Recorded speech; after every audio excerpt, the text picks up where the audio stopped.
আগামী 15ই আগস্ট শুক্রবার ৭৯তম স্বাধীনতা দিবস উপলক্ষে ডিএনপি স্পোর্টিং ক্লাবের পক্ষ থেকে সারাদিনব্যাপী অনুষ্ঠানের আয়োজন করা হয়েছে।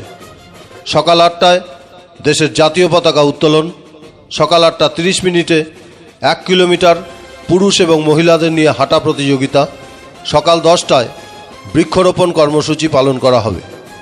এরপর বিকাল 4টায় থাকছে ক্লাবের সিনিয়রদের নিয়ে সভাপতি একাদশ এবং সম্পাদক একাদশের মধ্যে ফুটবল প্রতিযোগিতা।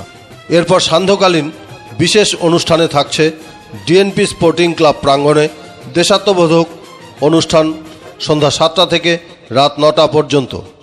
সমগ্র অনুষ্ঠানে আপনাদের উপস্থিতি ও সার্বিক সহযোগিতা কামনা করে ডিএনপি স্পোর্টিং ক্লাবের প্রতিটি সদস্য।